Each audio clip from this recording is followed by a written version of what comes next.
channel Physics Tutorial. Today we are going to discuss plus 2 Physics Practical. The first experiment is potentiometer 1. Okay, can we move to the experiment? So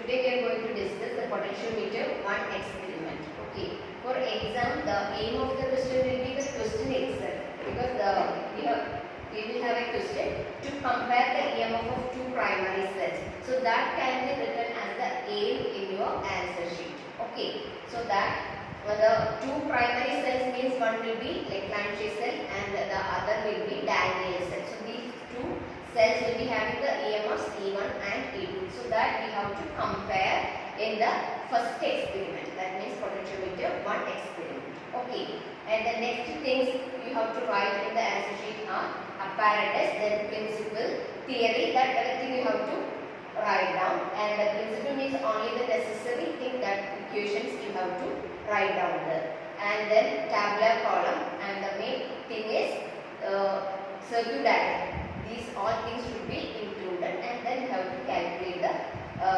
EMFs, that means the ratio of EMFs. Okay, so that we can discuss it one by one. So the aim we have already told, to compare the EMFs of two primary cells, and apparatus required are first of all the potentiometer. So that means here that will be a wooden block. There we can see that 10 wires, that means each 1 meter wires will be connected in the wooden block, and that is the potentiometer. Then accumulator we have to use.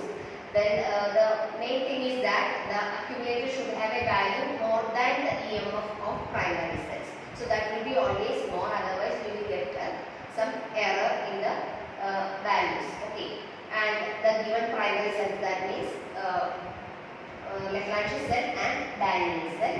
Then rheostat, key, then one two-way key also is needed here, then connecting wire. So these all things you have to write in the answer sheet also.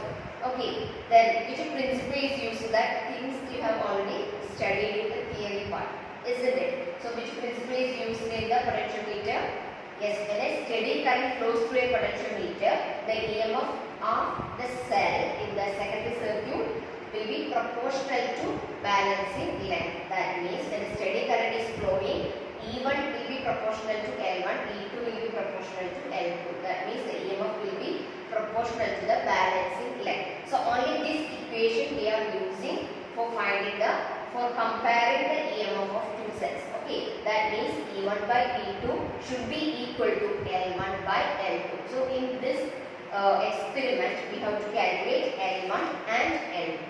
So before discussing the procedure, we have to know how to connect the circuit diagrams. Okay, so now we can move to the circuit diagram. Hope all these things are clear. Okay, so the aim, apparatus and principle. So all these things should be clear to you, and we have to write down your answer sheet also. Okay, now can we move to the circuit diagram? This is the circuit diagram for potentiometer 1. Here we can see the potentiometer is connected here, and there are two circuits. Okay, that is first one, this part is called the secondary circuit and this part is the primary circuit. Okay, so first of all when we are connecting, we have to complete the primary circuit and then we can go to the secondary circuit. Okay, so how we can start the connections here? Here we have a cell, accumulator. Okay, so that should be always more than the EMF of these two cells, that I have already told, right? And so that we have to set that voltage in such a way.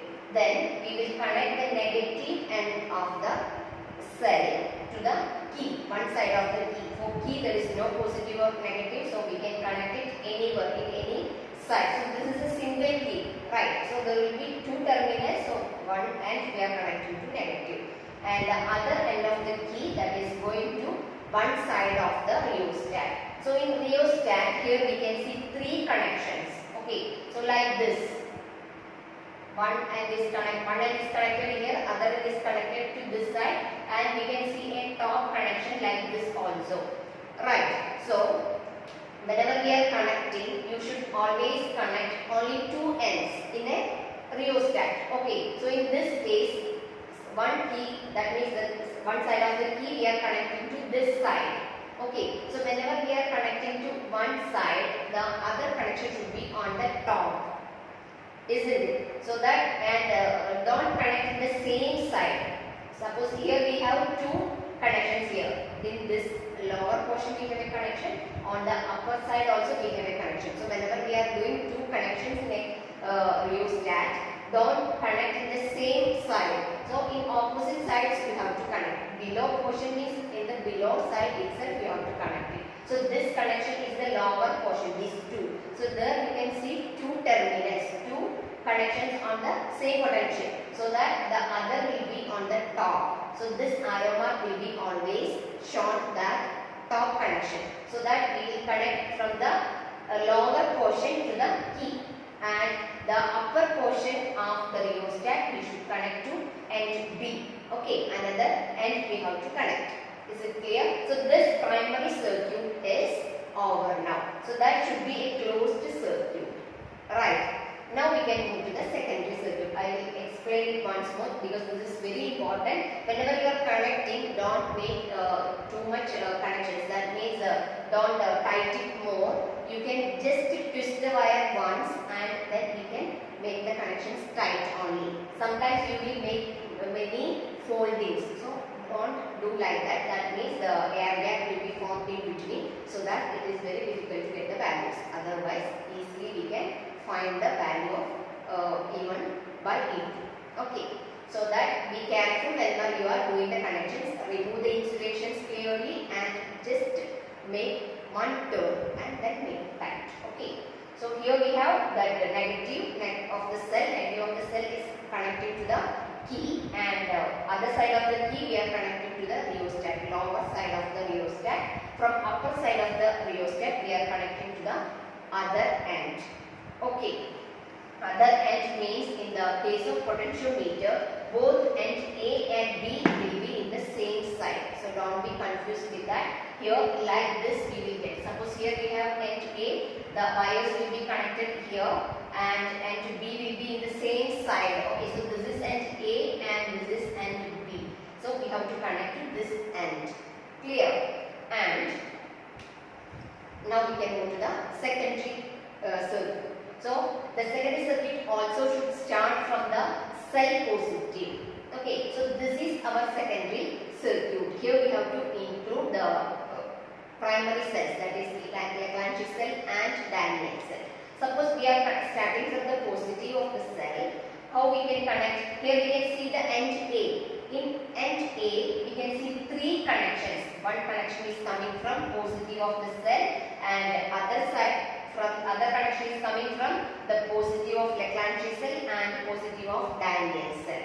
Okay, that means the three cells positive are connected to end A. So if you are making any errors here, it is very difficult to get the value. So make sure that all the positives are connected to the same point, that is end A. Clear? And from negative of the cell we have to connect one end of the two-way key. So this is a two-way key. Here we can see three connections. So these two connections we have to use for the cells.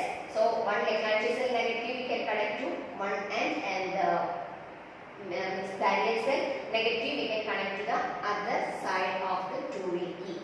And in the center we have one more connection that we have to connect to galvanometer positive. Then galvanometer should be having positive and negative, so that always that red will be having that red color represents the positive and the black will be negative. So we can connect to the positive of the galvanometer, and from the negative of the galvanometer we have to connect to a jockey. Jockey will be a sliding contact, and you can have to use a long wire for connecting the jockey, because you have to move the jockey throughout this potentiometer wire. Okay, that means there is 10 meter wires here. Clear? Now that secondary portion I will just explain it once again. That means the connection we are starting from the cell positive, right? So all the three positives we have to connect to end A. The negative of two cells we are connecting to the two-way key, and from the center to galvanometer positive, then galvanometer negative to jockey. So now the connection is over. Clear? Now what we have to do? We can whenever we are doing the experiment, first of all we have to close the primary circuit. That means this K should be closed. Right? Then we have to check the correctness, that if the connection is correct or not. For that, first of all we will take the jockey and we have to press the jockey in end A and then in end B. When we are pressing in end A, suppose we are getting a deflection in the galvanometer to one side, you should get opposite side deflection in end B. That means that should be deflecting in both sides. Okay. Then if it is correct, then we can go to the experiment. Okay. For that, first of all we will adjust the rheostat to a minimum value. Okay. Then we can connect any one cell. That means K1 is included, means here K1 should be closed and this K2 key we have to remove. Okay, here we have two keys, right? So whenever we include this cell, that means E1, that K1 should be closed. So this E2 will not be included in that circuit. So that case we will get L1, right? And then suppose we are closing this K1, and how we can find the balancing length? Now we will, first of all we will check the correctness. Then we have to move through the wires. Here we have 10 wires, right? So we can start from the first and don't press it for a long time, because that is jockey is a sliding contact only, right? If you are pressing it for a long time, that will affect the galvanometer. So that we can just, suppose we have a wire like this. So we will start from end A. This is end A, and the jockey we will move through like this, and it is better to press at the center. Okay, don't move along the full wire, and it is better to press at the center. And if you are getting the opposite side deflection in any one wire, then you can start moving. That will be better. Okay, suppose we are moving to this side, there will be a, here we will have a scale. Here a scale will be connected. Okay, so that the scale, one side will read from here, 1 to 100 will be here. Okay, suppose we are starting from this side, we have to check the numbers in this side. Okay, so that will be, suppose here 1 to 100 is here, and we have to move it back. So that means here the number begins. So this will be coming back, and the next one we will move to this side and will come back this side. Like this it will go. So like that we have to read the values of balancing length. Suppose we are getting the third wire, what will happen? Suppose we will start from the first wire. First one will go like this, and the second one will be coming back, and third one will be moving like this. So here means these two means 200 plus this side only we have to check. Okay, don't be confused with taking the values.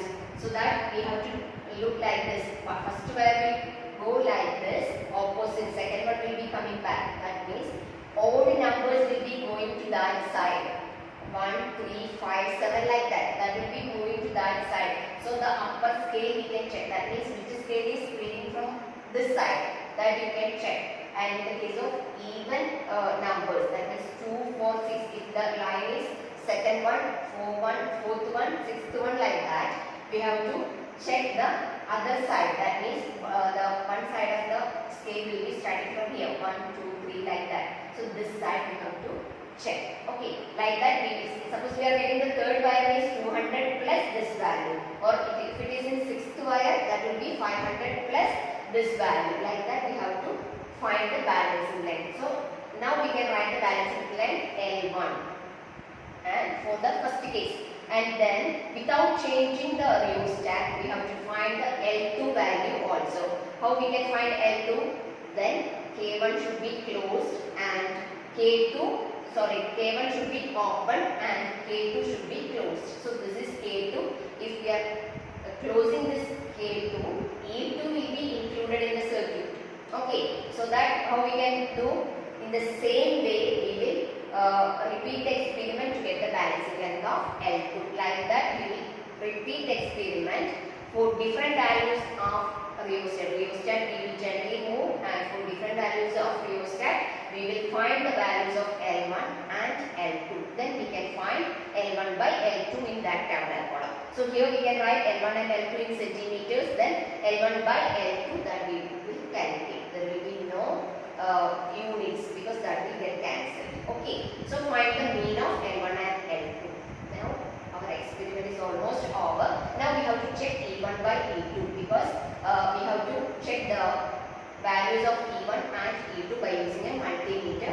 Otherwise that value will be given to you in the class, okay, for exams. So that E1 and E2 will be given, that we can divide E1 by E2, and that should be comparable with L1 and L2. Almost the similar values we have to get for E1 by E2 and L1 by L2. That experiment we are going to do. Okay, now we can find the mean and then write the result. That is the ratio of EMFs, that is E1 by E2 is that value. Hope it is clear to you.